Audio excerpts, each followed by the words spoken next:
Boa noite, boa noite. Nós temos a alegria de ter conosco nessa noite, dando continuidade à nossa semana teológica, o nosso querido amigo Nelson Bomilcar. Nelson Bomilcar é músico, compositor, pastor, escritor, poeta, plantador de... Já plantou árvore também ou ainda não? O Nelson Bomilcar é um amigo de longa data, tem sido desde então um mentor e discipulador para mim. Então para mim é uma alegria muito grande tê-lo aqui conosco falando desse tema.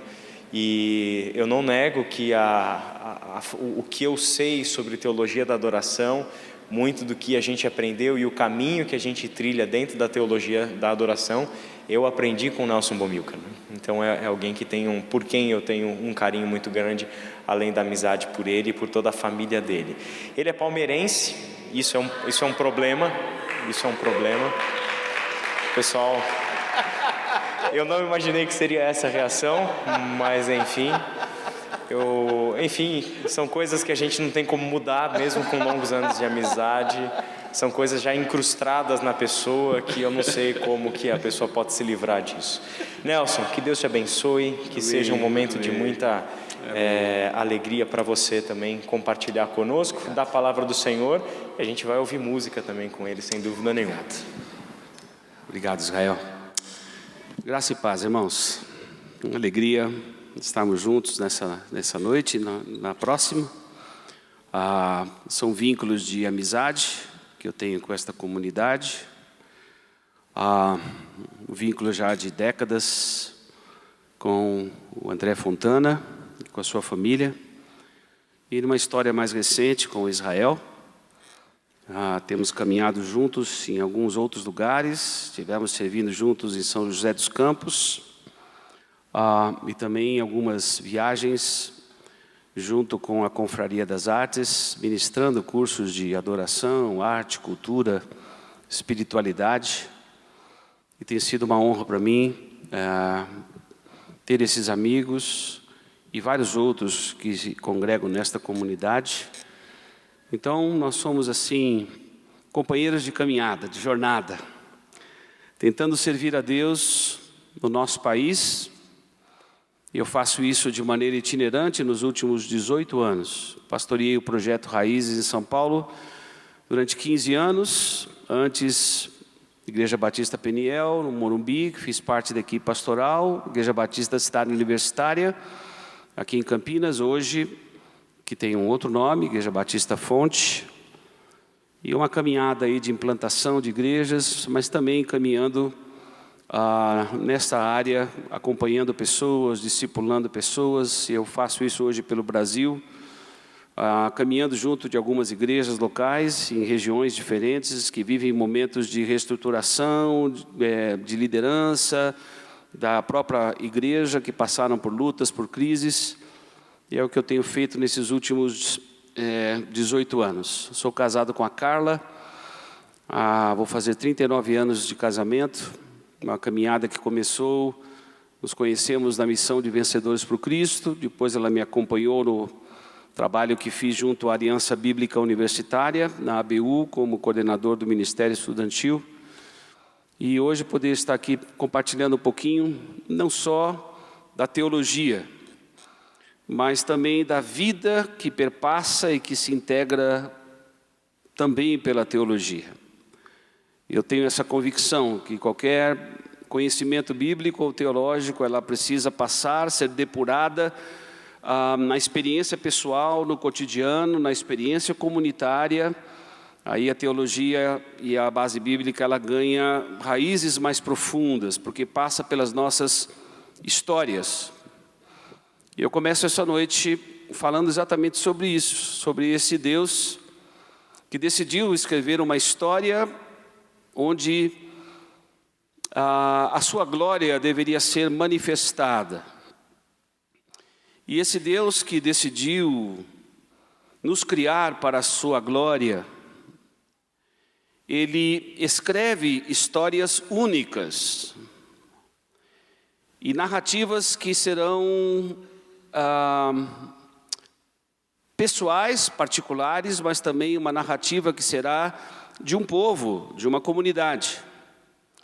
O professor Eugene Peterson, que foi meu professor no Canadá, lá em Vancouver, ele diz que nós temos que olhar sempre a Bíblia e o plano de Deus como narrativas.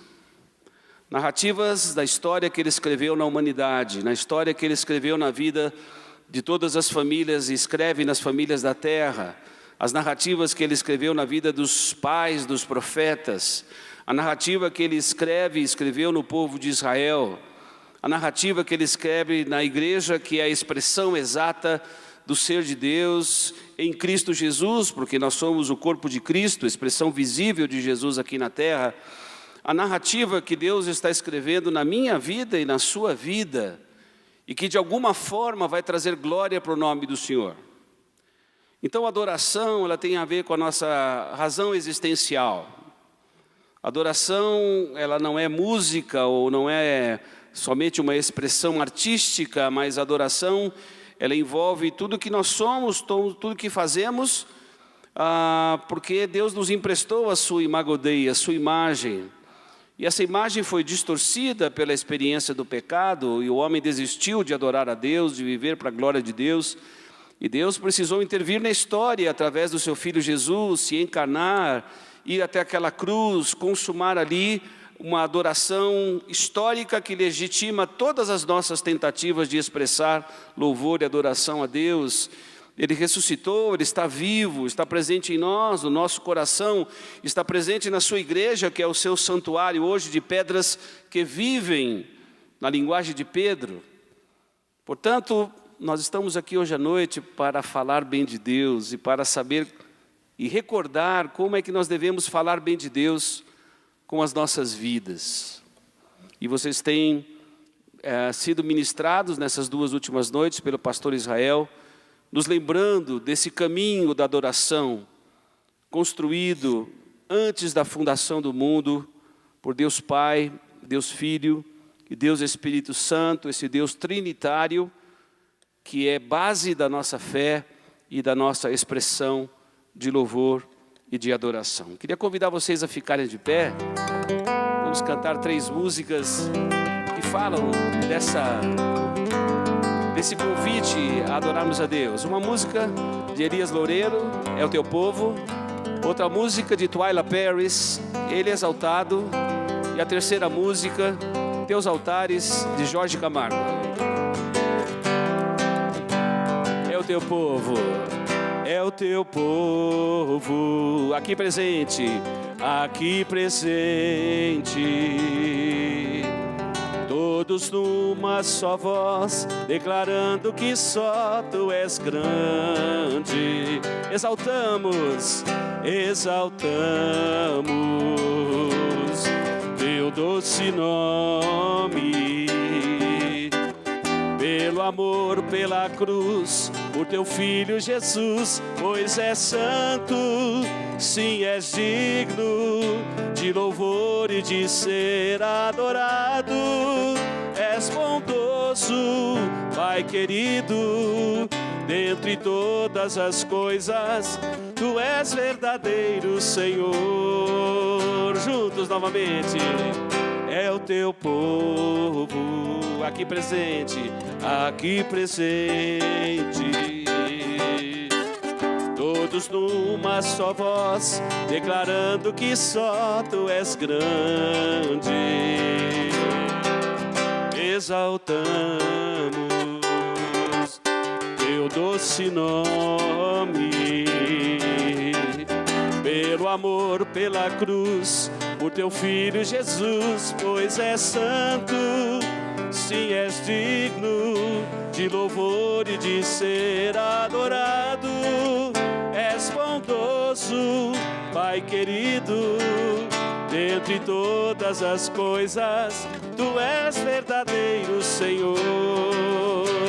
Ele é o Senhor, Ele é exaltado, Ele é o Senhor. Sua verdade vai sempre reinar. Terra e céu glorificam Seu santo nome. exaltado, o Rei exaltado no céu. Ele exaltado, o Rei exaltado no céu. Ele exaltado, o Rei exaltado no céu. Eu louvarei, Ele exaltado, para sempre exaltado, seu nome louvarei.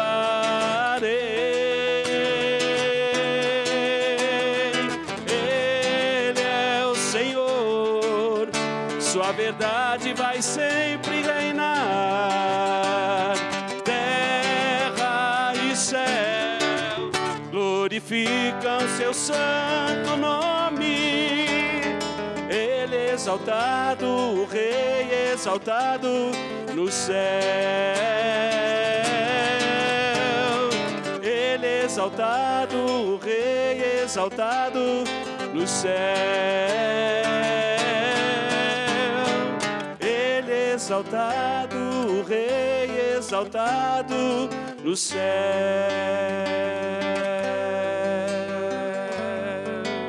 Quão amáveis são os teus tabernáculos, quão amáveis são os teus tabernáculos, Senhor dos exércitos. A minha alma suspira e desfalece, a minha alma suspira e desfalece pelos teus átrios. O pardal encontrou casa, a andorinha ninho para si. Eu encontrei teus altares, Senhor, Rei meu e Deus meu. Eu encontrei teus altares, Senhor, Rei meu e Deus meu. Bem-aventurados, bem-aventurados aqueles que habitam em tua casa. Pois um só dia, Senhor, nos teus átrios. Pois um só dia, Senhor, nos teus átrios valem mais que 1000. O pardal encontrou casa, a andorinha ninho para si. Eu encontrei teus altares, Senhor, Rei meu e Deus meu.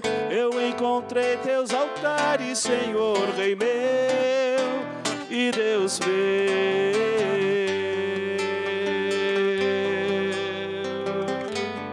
Pois o Senhor é sol e escudo, dá graça e glória. Não negará bem algum aos que vivem, não negará bem algum aos que vivem. E a condição é essa: corretamente. O pardal encontrou casa, a andorinha ninho para si. Eu encontrei teus altares, Senhor, Rei meu e Deus meu. Eu encontrei teus altares, Senhor, Rei meu e Deus meu.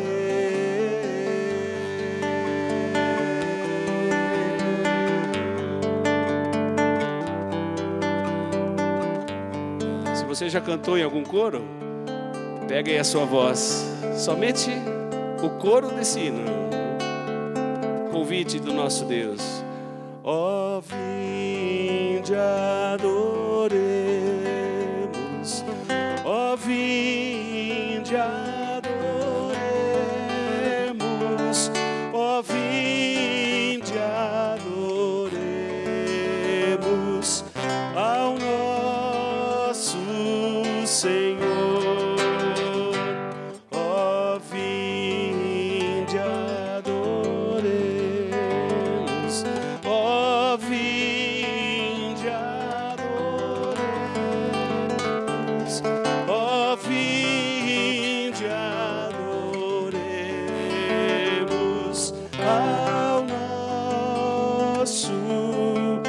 Senhor. O Senhor nos convida, Pai, a sair ao Teu encontro com ações de graça. O Senhor nos convida, como o Salmo 95 diz, a sairmos ao Teu encontro com alegria, a celebrarmos tão grande salvação que temos no Senhor, que é a rocha da nossa salvação. O Senhor nos convida a nos prostrarmos, a nos rendermos a Ti e aceitarmos o Teu pastoreio como ovelhas das Tuas mãos. Senhor, nós queremos aprender a Te adorar, aprender a falar bem de Ti, a reconhecer as Tuas virtudes. E que seja assim no nosso coração, na nossa vida, na nossa experiência comunitária, que o Senhor seja engrandecido, Pai. O Senhor que habita no meio dos louvores e enquanto Te adoramos, o Senhor vai tocando o nosso coração, corrigindo o nosso coração, encorajando a nossa mente, trazendo para ela tudo que pode nos dar esperança. Nós Te bendizemos, Senhor, nós Te bendizemos. Aquece o nosso coração nessa noite com a Tua presença e na experiência comunitária, com os vínculos que temos construído em torno de Jesus Cristo. Que a Tua palavra nos encoraje, Senhor. Nós pedimos isso no nome precioso do Teu Filho Jesus. Amém e amém. Dá um abraço gostoso na pessoa que está do seu lado e fala assim: você viu que esfriou um pouquinho hoje? Amanhã vai esfriar um pouquinho mais, aí vai precisar um pouquinho mais de abraço. E você pode sentar. Nos 2 primeiros dias, pudemos revisitar e conhecer, para aqueles que talvez não tivessem tão familiarizados com a teologia bíblica da adoração, pudemos fazer uma caminhada no Antigo Testamento e lembrar tudo que nos convida à vida e vivermos a vida que Deus tem nos dado em abundância para manifestarmos a sua glória. O convite de Deus para o amarmos em primeiro lugar, para temermos a Ele, para o reverenciarmos, para levá-lo a sério, para nós abandonarmos os nossos falsos deuses, já que temos dentro de nós um coração com uma tendência à idolatria, a construirmos falsos deuses o tempo todo. Esta igreja tem sido ministrada aos domingos e também em outros momentos sobre a necessidade de nós fugirmos da idolatria, de nós resistirmos à tentação de construirmos falsos deuses o tempo todo, e nós somos pródigos em construir falsos deuses, e sairmos e fugirmos daquele projeto, daquela razão existencial que Deus nos deixou. Fomos criados para adorar a Deus e fomos criados para desfrutar da presença do Senhor. O pressuposto é viver para a glória de Deus. E se fomos criados para adorar e fomos criados para desfrutar da presença de Deus na nossa vida, nós precisamos entender o que significa adorar em toda a sua plenitude. E a gente vê uma espinha dorsal que caminha em toda a palavra de Deus, desse Deus que nos criou a sua imagem e semelhança, e a nossa compreensão bíblica de adoração, ela não começa na teologia da redenção do Novo Testamento, mas ela começa na criação. Deus criou todas as coisas, viu que era bom, somos criaturas das mãos de Deus, criados à sua imagem e semelhança, para manifestar a glória dele com a nossa vida, com tudo aquilo que nós fazemos, como é relatado lá em 1 Coríntios, capítulo 10, versículo 31, que era o pensamento, que era a compreensão bíblica do apóstolo Paulo. Portanto, quer comais, quer bebais, ou façais qualquer outra coisa, façam tudo para a glória de Deus. E esse conceito é não somente veterotestamentário, é neotestamentário, de que nós fomos criados para adorar, nós fomos criados para bendizer, nós fomos criados para falar das virtudes de Deus, em tudo aquilo que nós somos, em tudo aquilo que nós fazemos. Deus está procurando adoradores que o adorem em espírito e em verdade. No instante está chegando a hora, e de fato já chegou, em que os verdadeiros adoradores adorarão o Pai em espírito e em verdade. E são esses os adoradores que o Pai procura. Deus é espírito, é necessário que os seus adoradores o adorem em espírito e em verdade. Esse é um desafio sempre contemporâneo da adoração. Amanhã vamos falar um pouquinho mais sobre esse conceito que está lá no Evangelho de João, no diálogo que Jesus tem com a mulher samaritana. Mas eu quero lembrar inicialmente de uma palavra que o reverendo John Stott fez no Brasil, num dos congressos que eu participei, e ele nos lembrando que Deus nos chamou para uma adoração não somente sincera no coração, e todos procuram de alguma forma adorar a Deus e louvar a Deus de maneira sincera, é o que a gente pelo menos pressupõe. Mas John Stott diz que muitas pessoas sinceramente buscam adorar a Deus, mas de maneira equivocada. E ele, fazendo uma exegese desse texto, ele diz: adoração é não somente com uma motivação sincera, mas além de ser sincera, ela precisa ser uma adoração feita na verdade, e na verdade do Evangelho, e no próprio Cristo, que é o Logos de Deus, que é o Verbo de Deus, que é a Palavra de Deus, que é a própria verdade.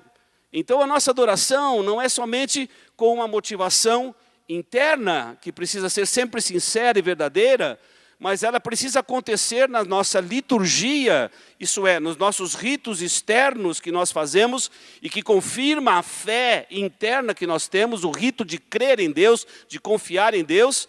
Tudo aquilo que fazemos na liturgia da vida, naquilo que nós somos e fazemos, ela precisa ser feita na verdade do Evangelho, que o próprio Senhor Jesus encarnou, sendo a própria mensagem, e nos trazendo essa compreensão em Mateus capítulo 5, Mateus capítulo 6 e Mateus capítulo 7, no seu conhecido Sermão do Monte, Sermão da Montanha. Talvez 3 capítulos que todos nós cristãos deveríamos saber de cor, que é a estrutura básica daquilo que nós precisamos ser como seres humanos e que de alguma forma isso vai manifestar a glória de Deus, não só numa perspectiva moral, não só por uma perspectiva ética, mas com uma prática de serviço que demonstra de fato o amor e o relacionamento que nutrimos com este Deus diariamente através da sua palavra, através da oração e de outras disciplinas espirituais. O Pai está à procura de adoradores que o adorem em espírito e em verdade. E aqui eu compartilho uma experiência que tive alguns anos atrás, quando fui convidado para falar sobre adoração numa comunidade, numa igreja em Fortaleza, no Ceará, na periferia do Ceará. E fui convidado para falar sobre adoração, culto, louvor e liturgia, e o nome da igreja era a Igreja dos Verdadeiros Adoradores. Isto é, uma igreja onde o Pai não está à procura de ninguém. Já encontrou todos os adoradores. E eu falei para eles assim: olha, eu me sinto um pouquinho constrangido, porque vocês me convidaram para falar sobre adoração na Igreja dos Verdadeiros Adoradores. Não faz sentido. Eu acho que eu preciso sentar e eu preciso ouvir um pouquinho de vocês o que significa isso. Foi um final de semana de estudo, de reflexão. Felizmente essa igreja mudou o nome. Meses depois ela mudou o nome. Mas eu tive uma outra igreja também que eu preguei em São Paulo, há décadas atrás. E eu não sei como é que eles conseguiam fazer isso. O nome da igreja era Igreja dos Levitas Cristãos. Não sei como conseguiam adorar na velha aliança e na nova aliança juntos, né? Parece que eles não entenderam a mensagem, que nós vamos lembrar um pouquinho também nessas noites, do autor de Hebreus, que mostra a necessidade de nos despedirmos da adoração da velha aliança, relatada lá no livro de Levítico, uma adoração ligada a uma religião cerimonialista, com liturgias muito densas, e você passar para a experiência da nova aliança. A carta aos Hebreus, que foi escrita para judeus novos convertidos de diversas igrejas que foram perseguidos, relatados lá no livro de Atos, nas tribos da dispersão, e que, na visão do autor de Hebreus, dizendo: vocês ainda vão adorar a Deus naquela liturgia antiga da velha aliança, mas vocês precisam ir se despedindo, porque agora Jesus é o nosso único intercessor, Jesus é o nosso único intermediário, Jesus se fez adoração na cruz do Calvário, e é por meio de Jesus que nós devemos oferecer sacrifícios de louvor, fruto de lábios que confessam o seu nome. O que a comunidade precisa relembrar quando faz um estudo sobre adoração? Primeiro, precisamos ter uma compreensão correta da adoração, do culto e da liturgia. Uma compreensão da adoração na velha e na nova aliança, que é o que estamos fazendo aqui também nestas noites. Adoração no Antigo Testamento, que vocês viram, a importância de resgatarmos a compreensão de que a adoração é amar a Deus, é temer a Deus, é servir a Deus, é reverenciar a Deus, para que nós diante dele possamos fugir e abandonar os falsos deuses, também descrito em Deuteronômio capítulo 6, versículo 14 e versículo 15. Vocês precisam, judeus que receberam os mandamentos, é ali a passagem, vocês precisam abandonar os falsos deuses e não seguir os falsos deuses dos povos vizinhos.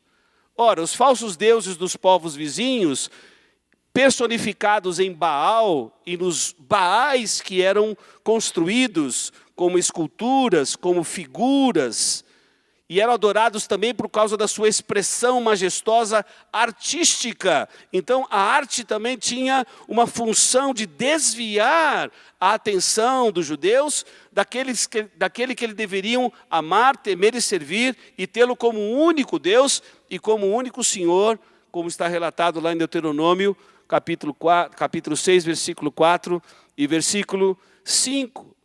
Eu e você temos um coração idólatra. A igreja não é uma comunidade de pessoas angelicais, não somos uma comunidade de anjos. Somos uma comunidade de seres humanos, que tem dentro de si a inclinação de fazer aquilo que não agrada a Deus. E a primeira declaração que nós temos que dizer e compreender e interiorizar é: nenhum de nós aqui decidiu amar a Deus. Nenhum de nós aqui decidiu por próprio mérito temer a Deus. Nenhum de nós decidiu pelo seu próprio esforço servir a Deus. Não há quem busque a Deus. Não há quem o entenda. É por isso que Deus teve que intervir na história para nos ajudar a voltar àquele projeto inicial dele ter nos criado para a sua glória, para o adorarmos e para desfrutarmos da sua presença. Essa é a luta diária numa experiência comunitária. Essa é a luta diária numa igreja. Esse é o desafio que tem num coração de pastores, de mestres, de pessoas que estão cuidando de outras vidas. Ajudarem essas pessoas a abandonarem os seus falsos deuses, que nós vamos construindo quase o tempo todo na nossa vida. Quando você pergunta para alguém qual é o Deus que você adora, para um cristão, para um evangélico, ou para alguém que professa uma fé protestante, e você pergunta para ele assim: quanto tempo você gasta na sua vida, ou ganha de tempo meditando na palavra de Deus por semana? Quanto tempo você gasta orando a Deus no secreto do quarto, como recomendação do próprio Senhor Jesus, no seu Sermão do Monte? Vai para o secreto do quarto. Porque no secreto do quarto ali começa a adoração. No secreto do quarto você não precisa de data show, não precisa de música, não precisa de vestes sacerdotais, não precisa de discurso religioso, você não precisa assumir um personagem que você de fato não é como pessoa. Vai para o secreto do quarto. Derrame o seu coração em oração. Quanto tempo você faz isso no seu dia a dia, na sua vida?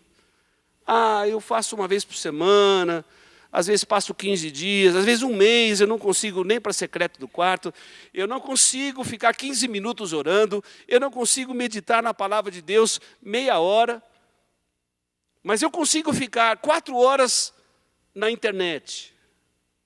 Eu consigo ficar, às vezes, 6 horas na banda do louvor da internet, que é a banda larga. Você não larga da banda larga. Você fica lá. Mas eu agora tenho uma igreja, faço parte de uma denominação, eu começo a adorar a denominação, eu começo a adorar a igreja, eu começo o tempo todo a construir falsos deuses.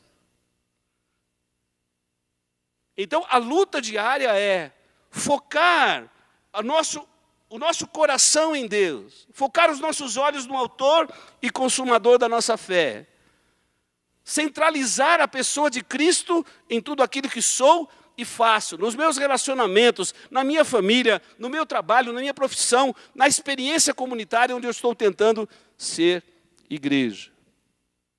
Então, a adoração do Novo Testamento, ela está absolutamente ligada com a adoração do Antigo Testamento, que nos desafia a amar, a temer e a servir a Deus, além de abandonarmos os nossos falsos deuses.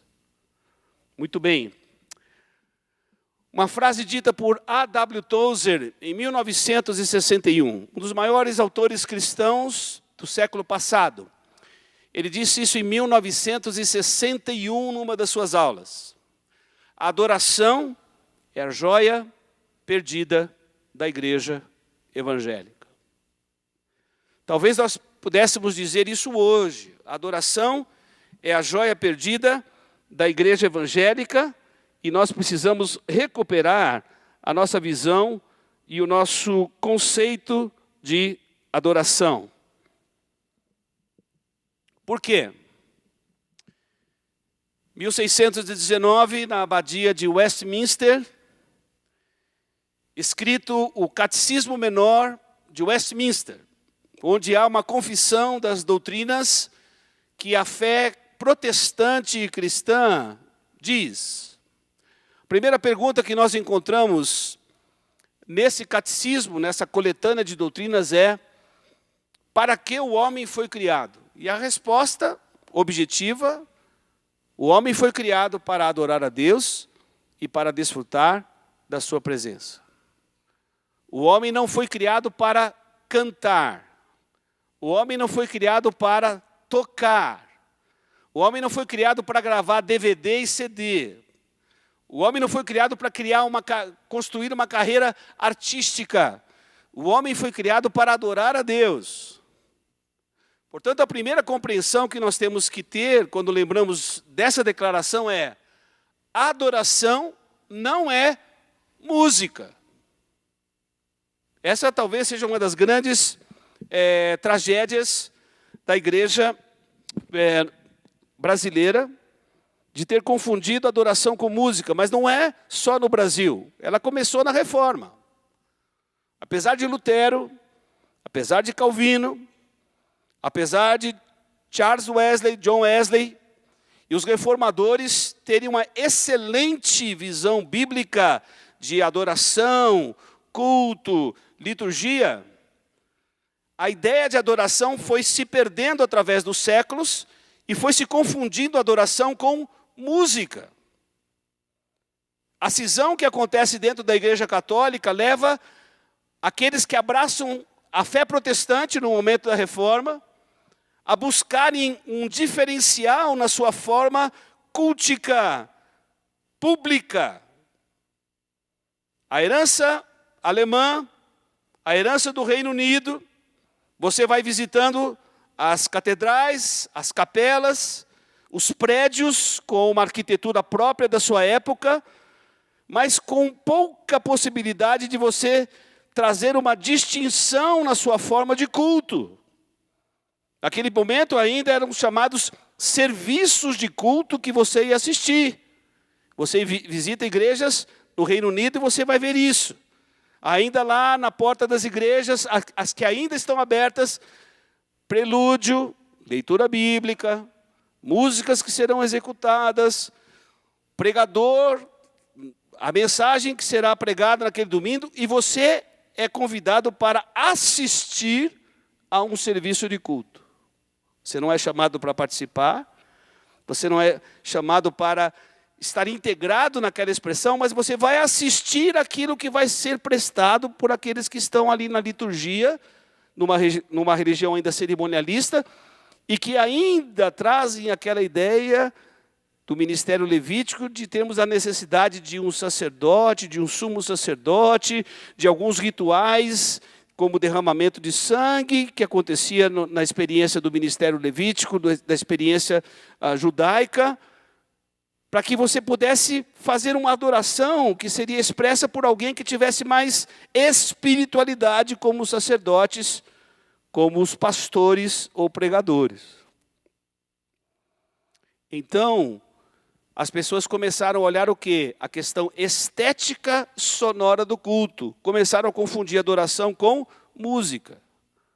Mas também, você vai estudar o Antigo Testamento, você vai ver lá toda a experiência da criatividade presente na expressão humana e na expressão também do povo judeu. Você vai ver os salmos, como vocês ontem meditaram e anteontem também, os salmos todos eles musicados, que tinham uma função específica de ensino, de conscientização, de aprendizado do alfabeto hebreu. Puxa, mas os salmos eram todos tocados, eles eram musicados. O memorizar aquilo que estava sendo escrito nos salmos era facilitado pela questão da música. E esta hoje é uma frustração de pastores e pregadores. Por quê? Ficam 40 minutos, 50 minutos pregando um texto, e vem um músico, canta aquele texto em 3 minutos, 4 minutos, e a turma o quê? Decora o texto. Entenderam tudo. O pastor ficou lá, o expositor ficou 40, 50 minutos tentando explicar o conceito, vem um irmão, compositor, pega lá um trechinho, pumba, cantou, tocou no coração, ficou. Óbvio que a música tem também uma importância, e você encontra mais referenciais de música no Antigo Testamento do que no Novo Testamento. A igreja seguiu essa tendência, os seminários começaram os chamados cursos de música sacra, e aí as pessoas dizem assim, eu não sou músico, eu não tenho uma capacidade musical, eu não tenho uma habilidade musical, isso daí é para o pessoal do louvor. Ora, quem é o pessoal do louvor na visão veterotestamentária e neotestamentária? O pessoal do louvor são todos que foram criados à imagem e semelhança de Deus. Cristãos ou não cristãos. Aqueles que estão dentro de igrejas evangélicas e pessoas que estão lá nos botecos da cidade. Todos nós fomos criados para adorar a Deus. O salmista tem essa compreensão. Salmo 95, 96, 97, 98, 99, Salmo número 100, conhecido como salmos universais. Por quê? Porque ali todos os habitantes da terra são chamados para adorar a Deus. Todos, não só os que têm herança hebraica. Então o pessoal do louvor são todos os seres humanos. Quando eu falo em adoração, eu estou falando em todos que foram criados à imagem e semelhança de Deus. Quando eu estou falando de adoração, eu estou falando para o tesoureiro da igreja, para o pastor, para o pregador, eu estou falando para o líder de jovens, eu estou falando para quem cuida das crianças, eu estou falando para o tesoureiro, eu estou falando para todo mundo. Todos nós fomos chamados para adorar a Deus, e Deus está à procura desses adoradores que se rendem e que têm a disposição agora de reverenciar a sua presença. Adoração e arte, nós precisamos também de uma compreensão correta, de uma teologia correta de artes. Talvez o maior nome hoje, e que tem a literatura sendo traduzida para o português, Hans Huckmacher, que converteu-se no período do nazismo, e na declaração de C.S. Lewis, ele absorveu uma vocação e um chamado. Já que não existem pensadores cristãos, teólogos cristãos, que se aprofundem em desenvolver uma compreensão bíblica sobre arte e cultura, eu serei esse homem. E Hans Huckmacher tem muita literatura hoje já traduzida para o português, que nos ajuda a nos reconciliar com a arte, com a cultura, tendo como base lá a nossa teologia da criação. Esse Deus que criou todas as coisas, deu a capacidade para o homem construir o seu ambiente e o seu modo de viver, e expressar a sua relação com o divino, com o Criador e com a criação. Então, nós que fomos criados à imagem e semelhança de Deus, temos em todas as manifestações culturais a expressão do poder criador e criativo de Deus. Por quê? Porque eu e você cremos que Deus criou todas as coisas e não o diabo. O diabo distorce aquilo que Deus criou e viu que era bom. É por isso que eu posso usar qualquer manifestação de arte em qualquer expressão cultural, porque o Evangelho vem não só redimir o meu coração e o seu coração, mas ele vem redimir também tudo aquilo que foi distorcido em toda a cultura. Quem trouxe essa compreensão para nós? Hans Huckmacher. Então nós precisamos também, quando falamos de adoração, resgatar uma teologia correta das artes, resgatar uma espiritualidade cristã.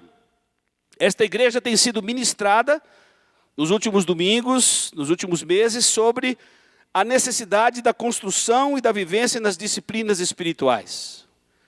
E reencontrar as disciplinas espirituais e nos exercitarmos nos aspectos mais básicos do Evangelho, nos ajudam a compreendermos, a termos um foco em Deus na nossa adoração e no nosso louvor. A meditação na palavra, a lectio divina, a oração, a solitude, o desejo intencional de nós estarmos a sós com Deus, o jejum, a experiência comunitária, a vida de igreja, o tempo sabático.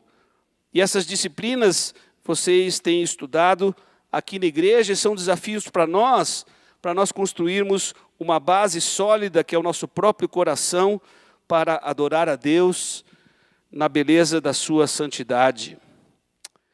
Equilibrar a herança com expressões legítimas contemporâneas. A igreja hoje, no Brasil, ela vive um choque e um desafio geracional.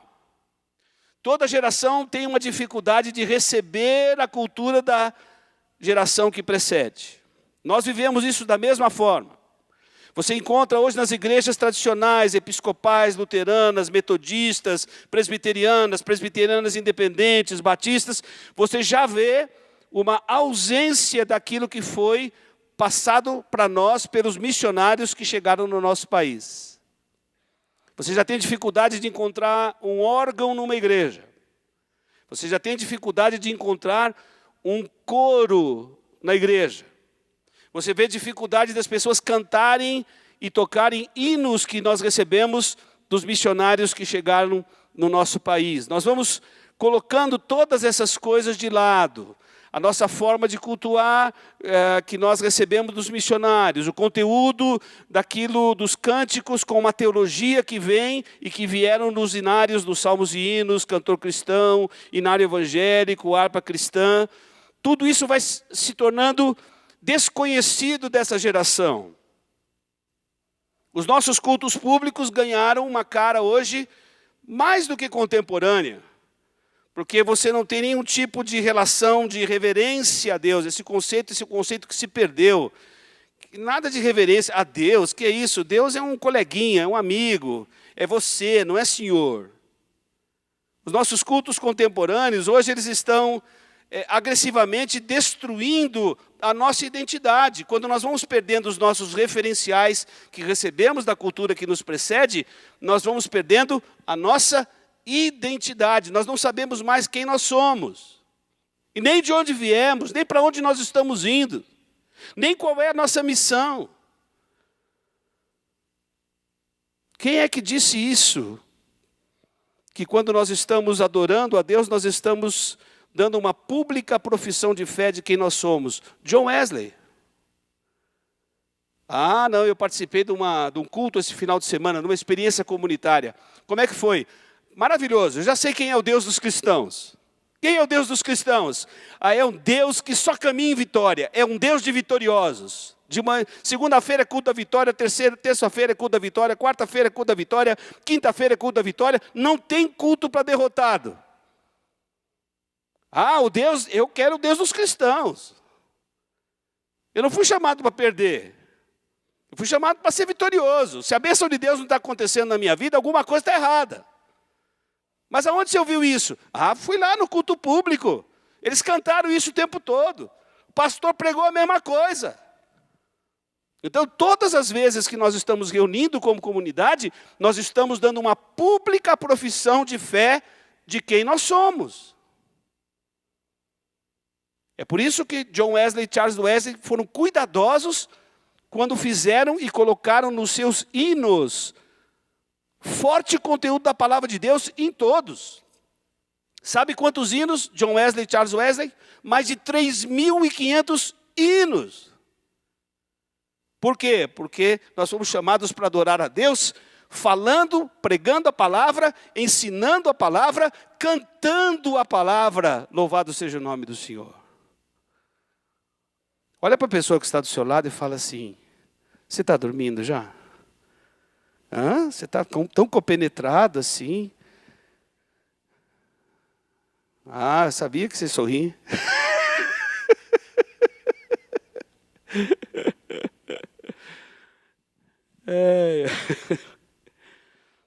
Muito bem. Equilibrarmos essas heranças. Nós abandonamos um pouco da nossa herança teológica e bíblica. Há uma confusão na adoração. Adoração não é música. A perda da devoção, uma espiritualidade que tem sido cultivada de maneira equivocada na nossa adoração pessoal e comunitária. Adoração sem entendimento. Nós estamos no auge disso. Estamos no auge da adoração que é buscada pelos afetos e pelas emoções. Foi uma bênção o culto hoje, foi? Foi, choramos pra caramba. Ah, que legal. E aí, hoje nós rimos muito. E aí, hoje batemos palma. Hoje nós rolamos aqui no chão, plantamos bananeira. Emoções, emoções, emoções. E ai de nós se perguntarmos, não dá para falar amém aí no que o irmão pediu para falar. O irmão cantou uma loucura e depois chegou aí na frente, porque estava com o microfone, e falou assim: amém, irmãos? Mas me dá o microfone aqui, porque se der o microfone eu levanto assim e falo assim: amém coisa nenhuma. Não dá para falar amém esse negócio que você cantou aí. Não dá para falar amém essa coisa que você pregou aí. Não tem respaldo nas Escrituras, não tem respaldo na palavra de Deus. Ah, então nós vivemos isso de maneira muito forte, em comunidades pequenas, em mega igrejas, que abraçaram hoje uma adoração de mercado, esvaziado do conteúdo da palavra de Deus. E a adoração de mercado não centraliza Jesus, centraliza Mamon. Mamon é outra entidade que clama e que pede adoração de seres humanos. Descuido da liturgia. Liturgia da vida, vida no culto. Arte e cultura ainda também não foram redimidas. Adoração é, portanto, a razão da existência humana. Todo o que é chamado pelo meu nome, a quem criei para a minha glória, a quem formei e fiz. Isaías capítulo 43, versículo 7. Nele também fomos escolhidos, tendo sido predestinados conforme o plano daquele que fez todas as coisas, segundo o propósito da sua vontade, a fim de que nós, o que primeiro esperamos em Cristo, sejamos para o louvor da sua glória. O homem foi criado para adorar a Deus e para desfrutar da sua presença. O que eu recupero com esse conceito que está lá no Catecismo Menor? Primeiro, que Deus nos criou para adorar. Esse é o primeiro resgate. Segundo, ao resgate da teologia do prazer. Nós fomos criados para desfrutar da presença de Deus em todas as áreas da nossa vida. Como é que é? É adoração prática, cotidiana. Deus é bem-vindo no meu relacionamento no casamento. Deus é bem-vindo na minha relação com os meus pais. Deus é bem-vindo na maneira com que construo amizade com outros seres humanos. Deus é bem-vindo na minha formação, no meu mestrado, no meu doutorado, na minha capacitação profissional. Deus é bem-vindo no meu tempo de lazer. Deus é bem-vindo na sexualidade que vou desenvolvendo desde criança na minha identidade sexual, até chegar no casamento e no desenvolvimento da sexualidade entre o marido e a esposa. Deus é bem-vindo. Porque a adoração ela está absolutamente integrada com todos os aspectos e áreas da nossa vida. Março e abril. O que nós fazemos março e abril? Imposto de? Imposto de renda. O que é? Deus é bem-vindo aí também? Claro que sim. Deus é bem-vindo no dia que você está fazendo imposto de renda. Você está lá fazendo imposto de renda para o leão que não quer ajudar, mas diante do leão de Judá. Pegou essa? Guardou? Então, ali é dia de adoração. Por quê?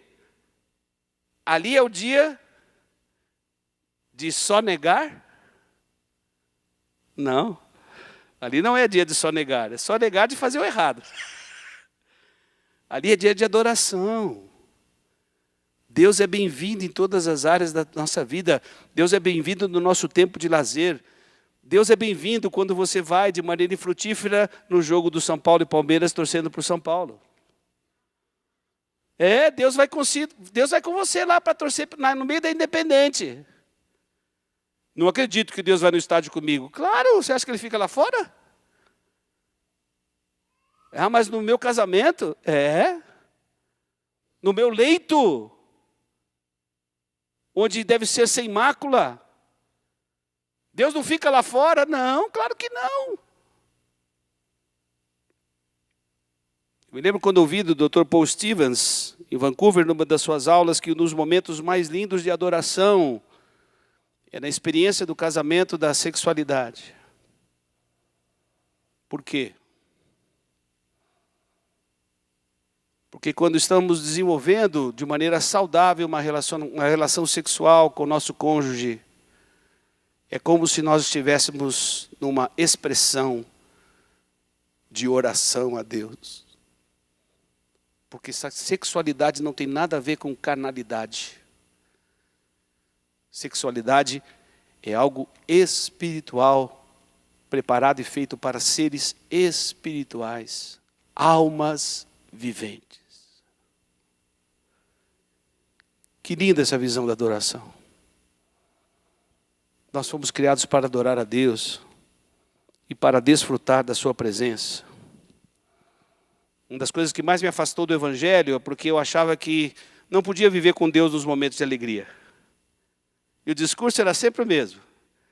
Não pode, não pode, não pode, não pode. Crente é aquele que não bebe, não fuma, não vai a baile, não joga, não faz coisa nenhuma. Não, não, não, não, não.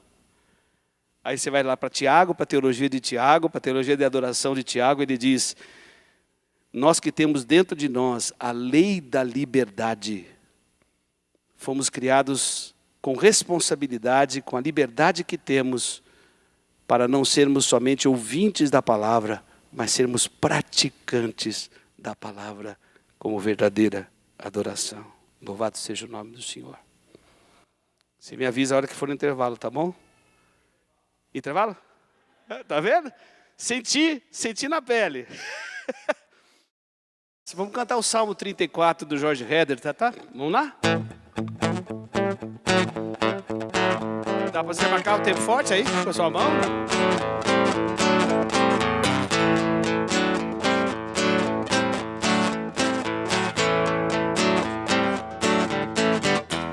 Em todo tempo eu louvarei ao Senhor, sempre estará nos meus lábios o seu louvor.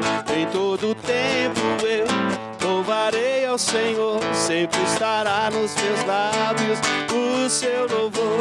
Alegrar-se-á no Senhor a minha alma, alegrar-se-á no Senhor a minha alma. Engrandecei ao Senhor, engrandecei-o comigo, e todos a uma exaltemos o nome. Engrandecei ao Senhor, engrandecei-o comigo, e todos a uma exaltemos o nome. Seu glorioso nome, seu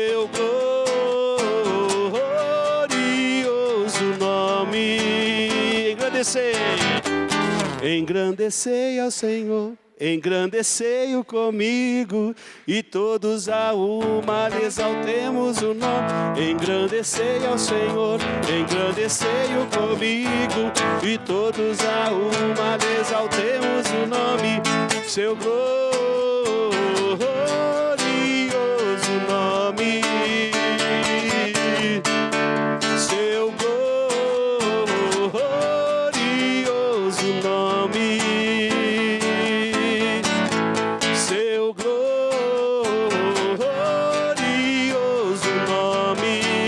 Terminando, alegrar-se-á. Alegrar-se-á no Senhor a minha alma.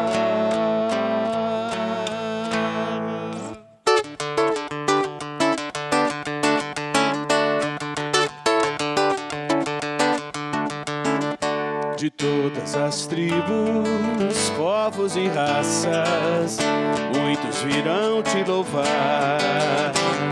De tantas culturas, línguas e nações, no tempo e no espaço, virão te adorar. Bendito seja sempre o Cordeiro, Filho de Deus, raiz de Davi. Bendito seja o seu santo nome, Cristo Jesus, presente aqui.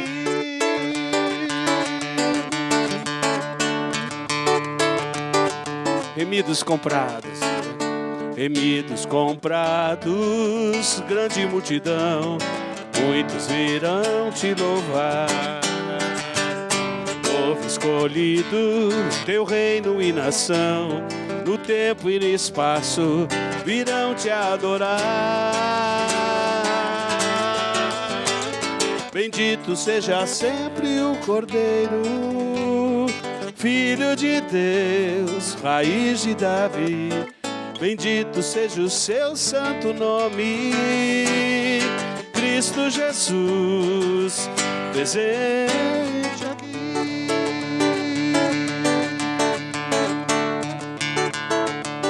E a nós só nos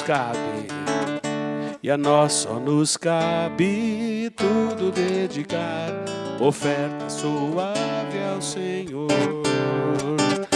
Dons e talentos queremos consagrar, e a vida no teu altar, pra teu louvor. Bendito seja sempre o Cordeiro, Filho de Deus, raiz de Davi. Bendito seja o seu santo nome, Cristo Jesus, presente aqui.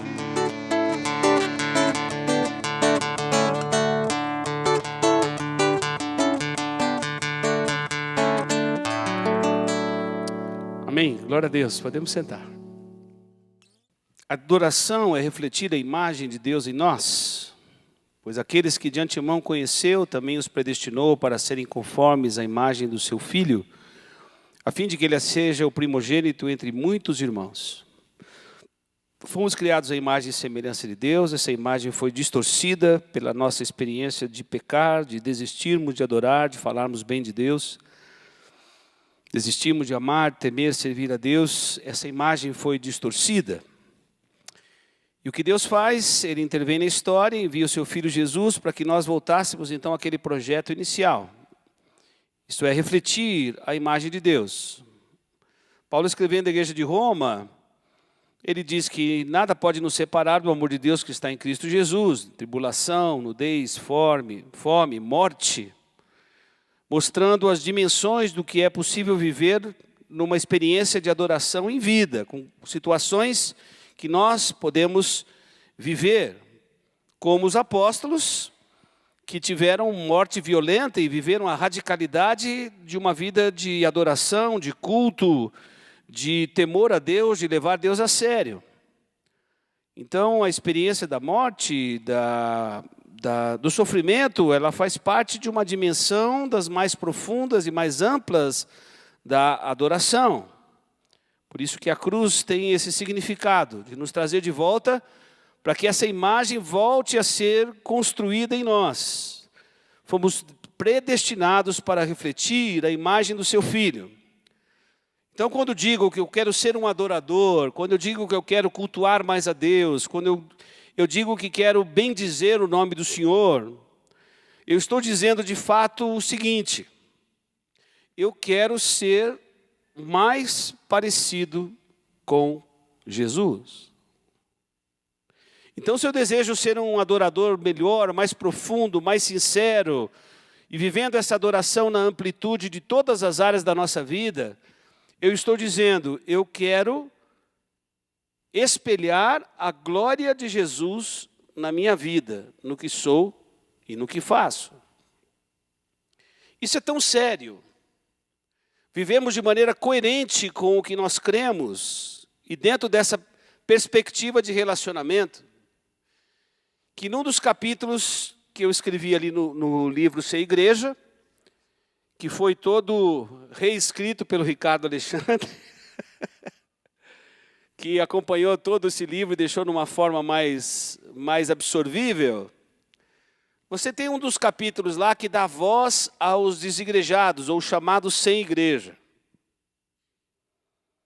E ali pelo menos eu defini 7 características, desde aqueles que saíram da comunidade da fé por causa dos seus próprios pecados, até aqueles que foram machucados nessa caminhada da experiência de ser igreja e que ainda não curaram suas feridas, até um grupo que também é gente desigrejada, que são pastores, líderes de estruturas eclesiásticas e missionárias que não vivem a experiência de ser igreja, que não vivem a experiência orgânica de ser parte do corpo, que são pessoas que caminham solitárias, que prestam serviços religiosos, mas que não se sentem igreja. E num desses capítulos, a voz que chega é: nós não queremos a fé dos meus pais.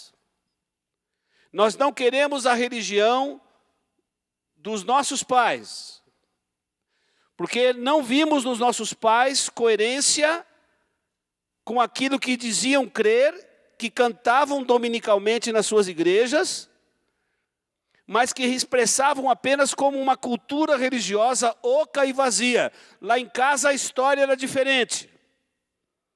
Nós não víamos aquele amor por Jesus no relacionamento deles como casal. Jamais vi meu pai orando. Jamais vi meu pai perdoando a esposa e vice-versa. Jamais os vi no secreto do quarto orando.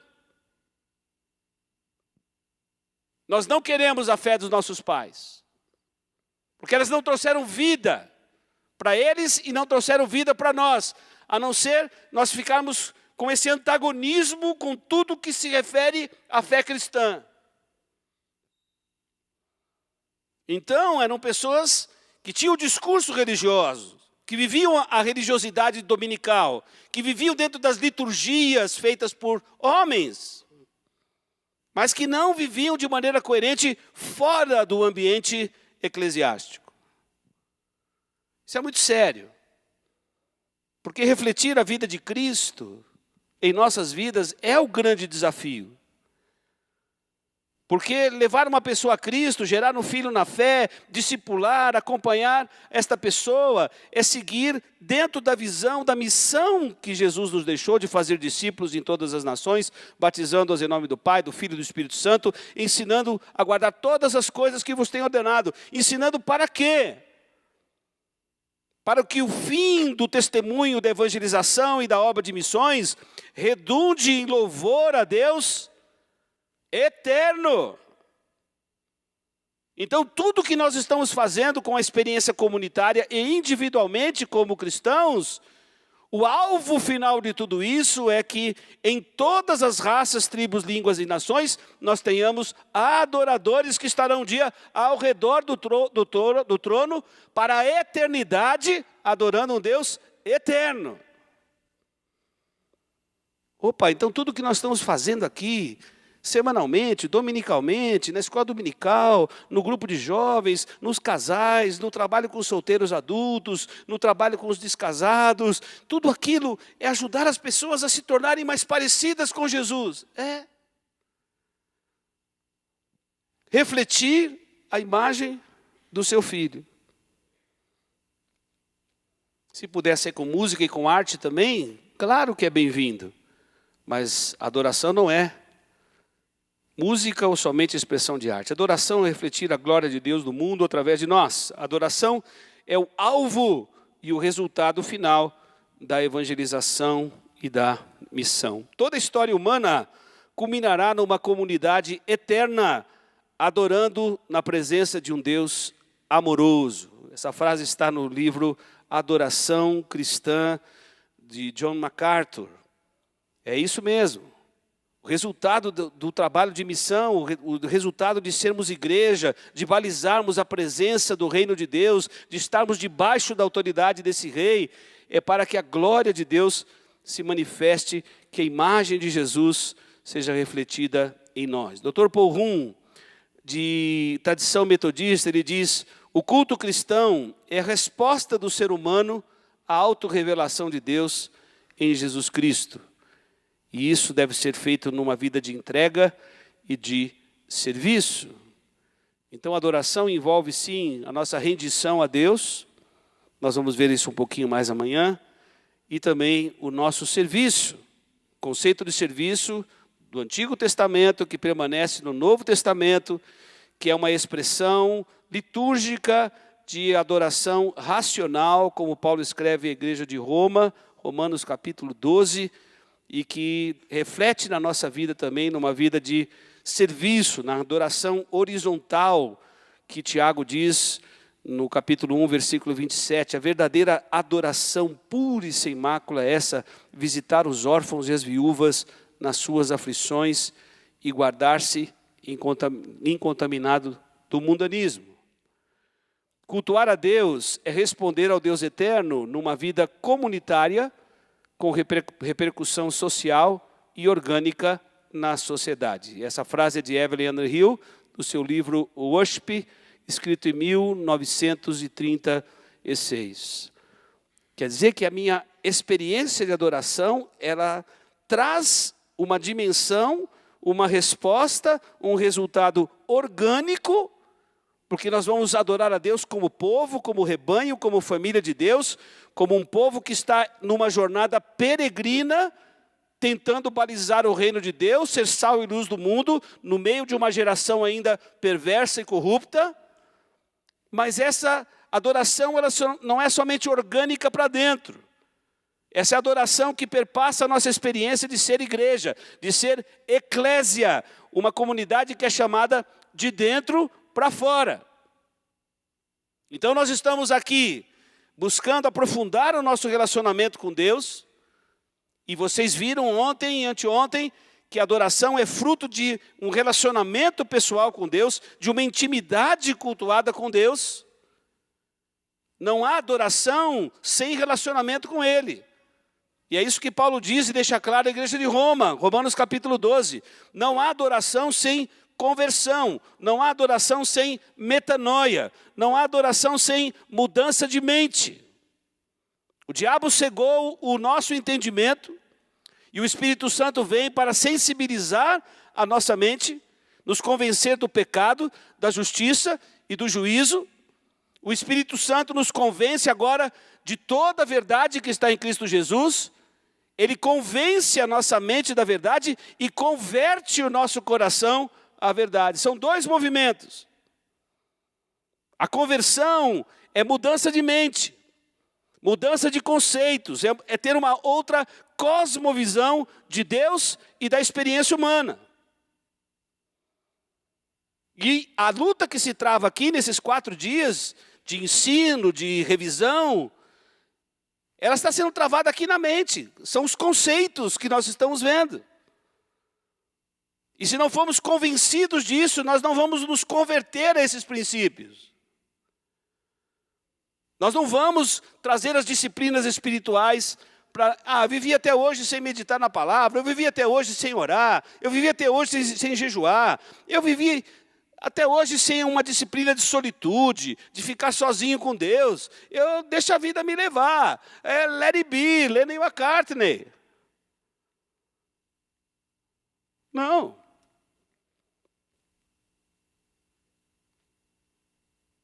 A luta que se trava é aqui na nossa mente. É por isso que é necessário o quê? Conversão. É por isso que Paulo, quando escreve a igreja de Corinto, ele diz: vocês agora têm a mente de Cristo. Vocês estão conseguindo discernir as coisas espirituais.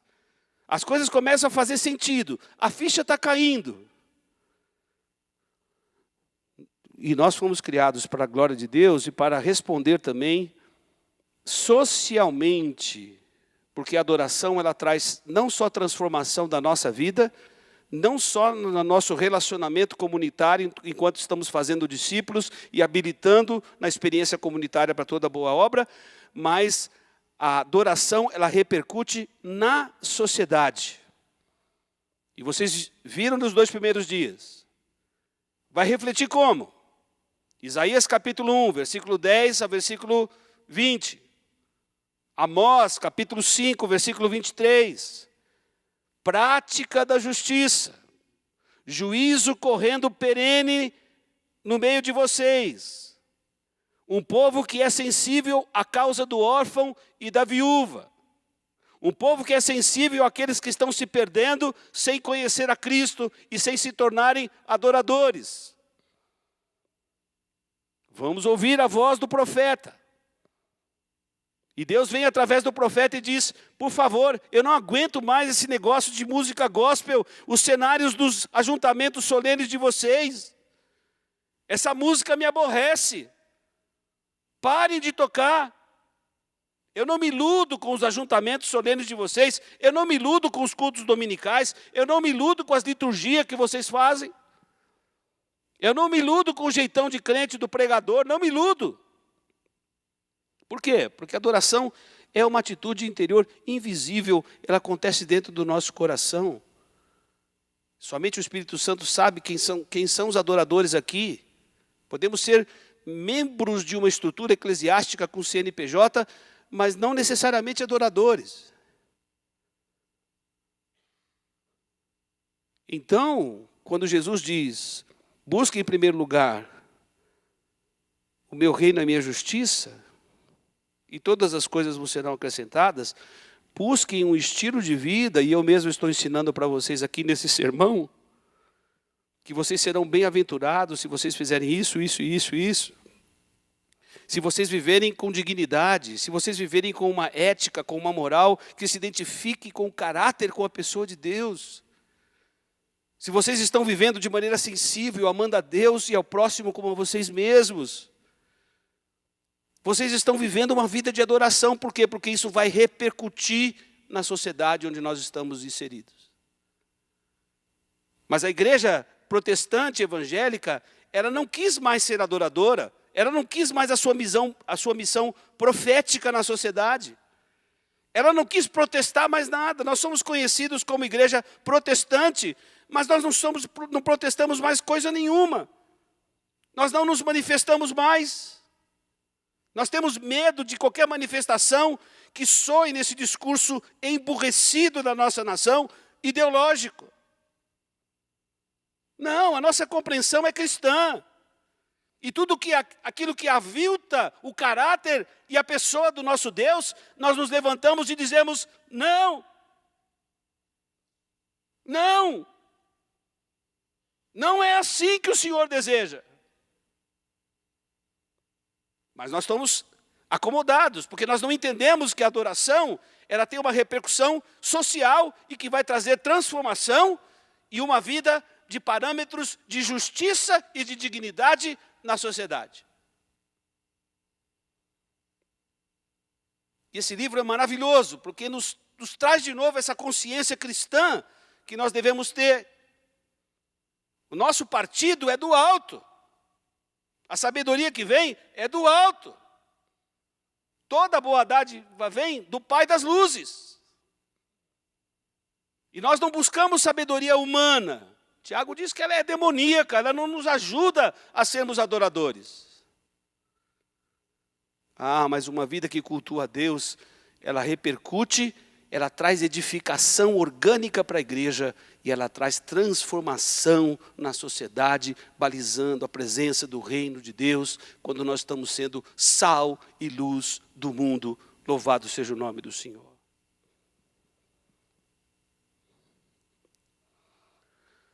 Adoração é resposta humana a Deus. Adoração não é uma condição de arte, mas é uma condição do coração. Essa frase é do reverendo John Stott.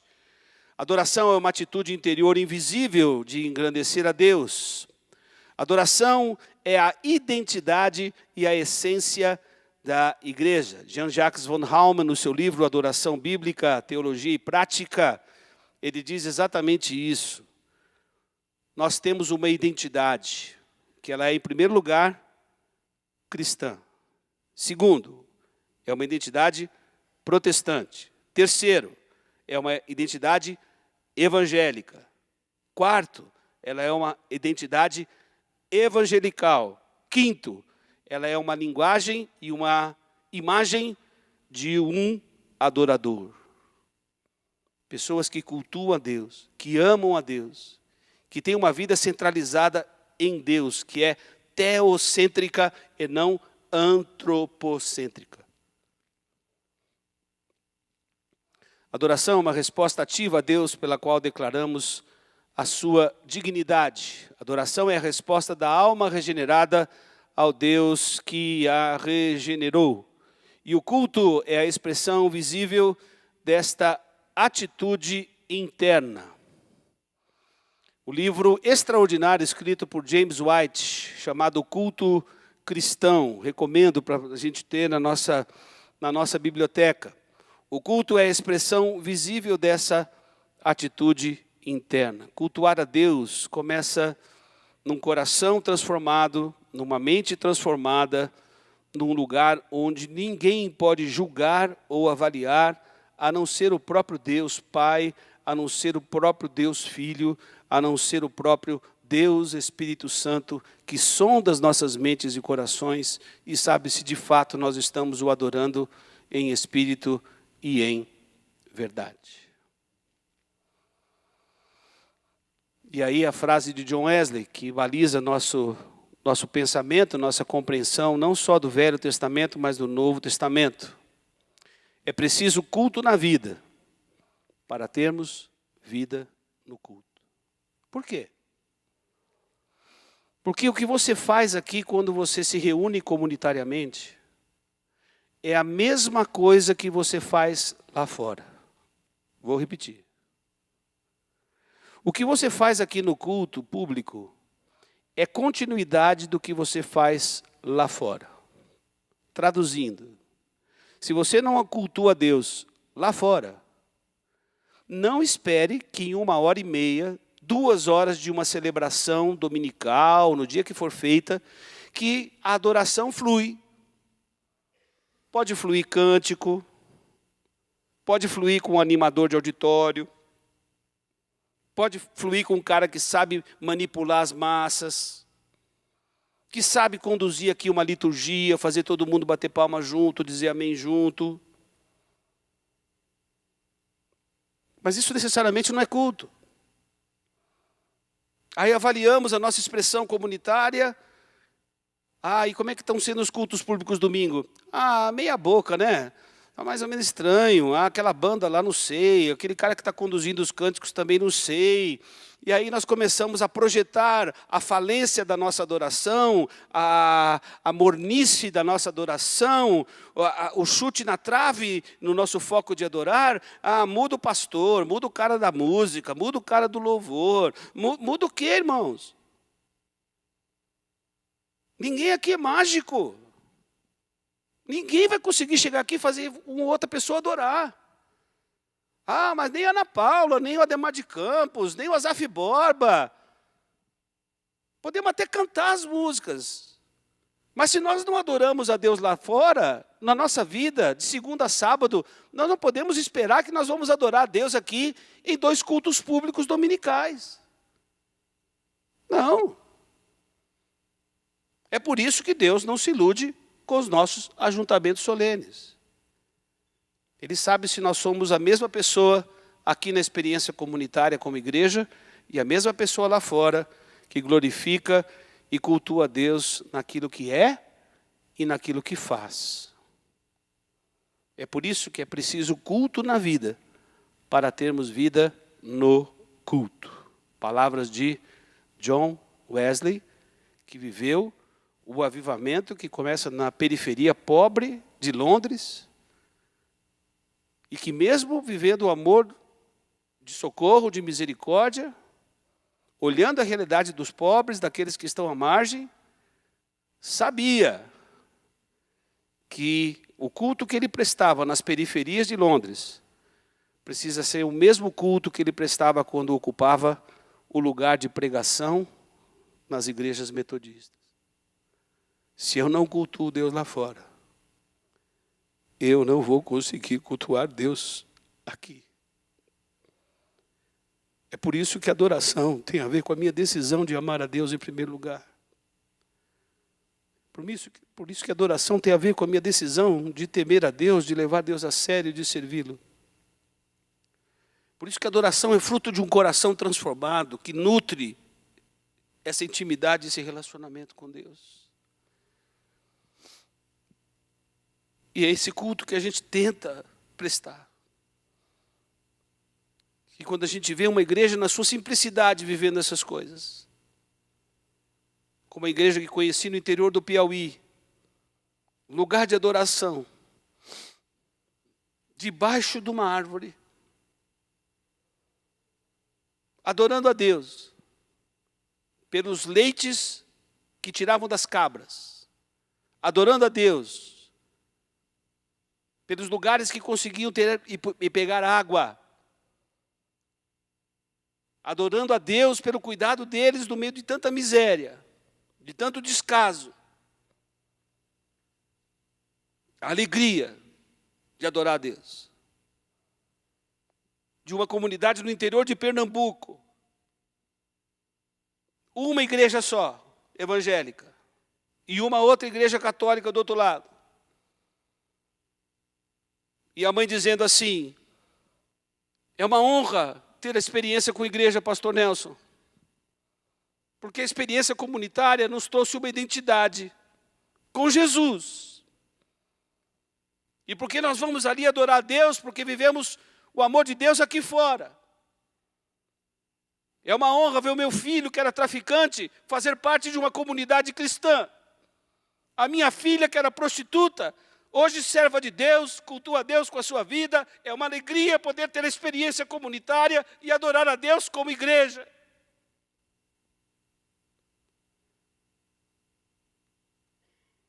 Mas nós, nos grandes centros urbanos, estamos à procura de um culto que é pirotécnico.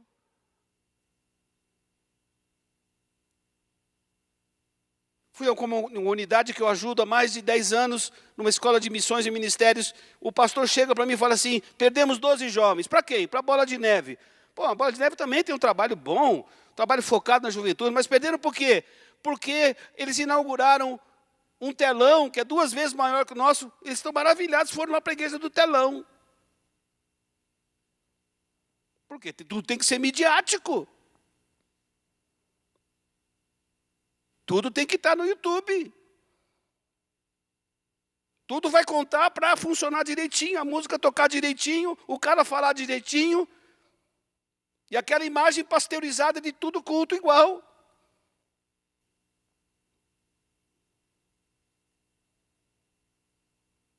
E se a pessoa não estiver satisfeita para cultuar a Deus aqui, ela muda de igreja, a outra tem coisas melhores para servir o nosso coração. Afinal de contas, a igreja existe para nos satisfazer. Nós é que estamos no centro do culto. Não, é Jesus.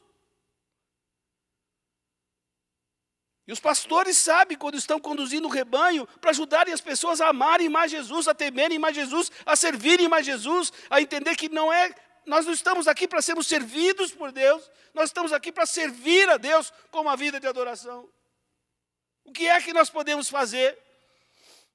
Como podemos cultuar a Deus para que a igreja seja edificada e para que nós testemunhemos de uma sociedade perversa e corrupta. Porque nós temos algo a fazer, nós temos uma missão, nós temos que ajudar as pessoas a conhecerem Jesus e adorarem a Jesus, porque vão fazê-lo por toda a eternidade.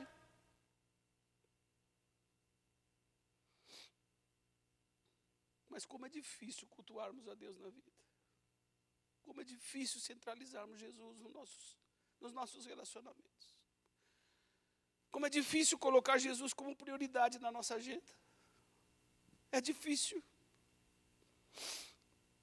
E se não for o Espírito Santo dentro de nós, nos ajudando e nos conduzindo, nós não conseguimos.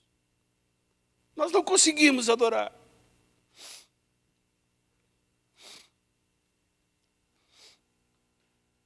Como resgatar a adoração no coração? Os princípios do Antigo Testamento nós vimos. Adorar é amar a Deus integralmente. Amarás o Senhor teu Deus de todo o teu coração, de toda a tua alma, de todo o entendimento. Adorar é temer e servir a Deus. Adorar é uma questão de amor. Quem nós vamos decidir amar a Deus em primeiro lugar na nossa vida? Esse é o ponto, tanto no Antigo Testamento quanto no Novo. E desta decisão de amar a Deus em primeiro lugar, nós vamos focar a nossa vida de maneira correta ou não. E nutrir esse amor. O pastor Israel ensinou aqui esses últimos domingos, para nutrir esse amor, nós precisamos desenvolver as disciplinas espirituais.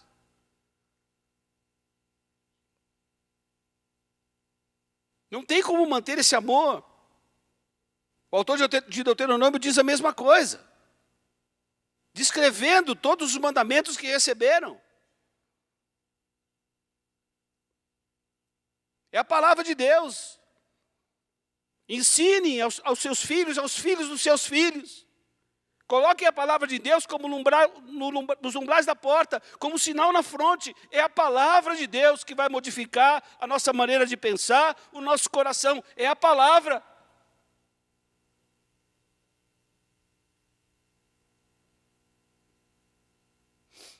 Então nós precisamos da palavra. Nós precisamos dos mandamentos do Senhor para temer a Deus, para levá-lo a sério numa vida de serviço. Abandonarmos os falsos deuses, como nós já conversamos, e crer em Deus e em seu cuidado. Salmo 95. Salmo 95 foi descrito pelo autor de Hebreus, capítulo 3, integralmente. 2 convites para adorarmos a Deus. Primeiro convite, sair ao encontro do Senhor com ações de graça, celebrarmos com alegria. Ele é a rocha da nossa salvação, Ele é o Deus supremo, Ele é o Rei que está acima de todos os deuses. E o segundo chamado, versículo 6, vinde, prostremo-nos. Não há adoração sem rendição, não há adoração sem quebrantamento, não há adoração sem confessarmos os nossos pecados. Não há adoração sem a disposição de beijarmos os pés do Deus, que é aquele que nós dizemos adorar. Mas o salmista diz, tem uma coisa que pode impedir a nossa adoração. E o autor de Hebreus repete lá em Hebreus capítulo 3, versículo 12. Tenham cuidado, irmãos, para que não exista em vocês perverso coração de incredulidade que vos afaste do Deus vivo. O que pode impedir a nossa adoração é a nossa incredulidade. Aliás, a nossa incredulidade pode nos condenar a vivermos eternamente afastados de Deus. Tenham cuidado. Nós somos conhecidos aí fora pejorativamente como povo crente. Mas muitas vezes parecemos mais uma reunião de incrédulos. De pessoas que duvidam da ação de Deus, do amor de Deus, num Deus que está presente e escrevendo uma história e que permite nessa história momentos de deserto, momentos de provas, momentos de dores, martírio e até morte. A adoração, ela chega também a esta dimensão. Ah, não, eu quero aquela adoração para cantar, para tocar, para fazer minha carreira, para virar youtuber. Não, mas não é essa a proposta do Evangelho. Não é essa a proposta de Jesus. Nunca foi. Jesus, ao ser tentado, Lucas capítulo 4, a primeira experiência de adoração, ele usa as palavras de Deuteronômio. Só a Ele eu vou prestar culto, só a Ele eu vou reverenciar. Quer dizer que começa toda a minha vida, a minha trajetória com Deus, com a decisão de me tornar um adorador, alguém que o cultua em espírito e em verdade. Adorar é praticar a justiça. Na nova aliança, a obra de Jesus vem nos trazer de volta ao propósito existencial de Deus. Jesus se fez liturgia por nós. Hebreus capítulo 4, Hebreus capítulo 6, Hebreus capítulo 8. Jesus se fez liturgia por nós. Qual é a liturgia que precisava ser feita? Esvaziar-se de si mesmo, reconhecido em figura humana, assumiu a forma de servo, foi obediente até a morte, e morte de cruz, e ao terceiro dia ressuscitou. Jesus fez essa liturgia e se ofereceu na cruz do Calvário como adoração, para que nós pudéssemos agora adorar a Deus e voltar àquele projeto existencial. É por isso que não servia mais a adoração da velha aliança. Não precisávamos mais de um sumo sacerdote para entrar no Santo dos Santos. Não precisávamos mais de sacrificar cordeiros com rituais de sangue. Não precisávamos mais carregar a arca da aliança. Não precisávamos mais de vestes de adoração cerimonialista. Não precisávamos mais de instrumentos chamados proféticos como o chofar. Não precisamos mais. Jesus se fez liturgia por nós. Jesus se tornou o nosso único intercessor. Jesus é o nosso intermediário. Aleluia! É o único. E é por meio de Jesus que nós devemos oferecer agora sacrifício de louvor, fruto de lábios que confessam o seu nome. É em Jesus. Eu dedico minhas orações, minha pregação, meus relacionamentos, minha família, a minha adoração a Deus, e Deus olha e recebe essa adoração, olhando para a cruz do Calvário e vendo o seu Filho que se ofereceu como sumo sacerdote e como cordeiro. É por causa da adoração de Jesus que a minha adoração é aceita. Jesus vem nos libertar então da idolatria, dos falsos deuses. A sua obra resgata o caminho da adoração. Jesus legitima a nossa adoração a Deus na cruz. Ele se fez liturgia por nós na cruz do Calvário. Se torna o nosso único intercessor, sacerdote e cordeiro. Por meio de Jesus, portanto, ofereçamos continuadamente a Deus um sacrifício de louvor que é fruto de lábios que confessam o seu nome. E quero lembrar que o 16 vem junto. E não vos esqueçais de fazer o bem e da mútua cooperação, porque com tais sacrifícios Deus se agrada. Uma adoração que tem uma resposta orgânica, mas que tem uma resposta social. Que Deus abençoe esse nosso tempo de meditação nessa noite. Israel, Deus abençoe os irmãos.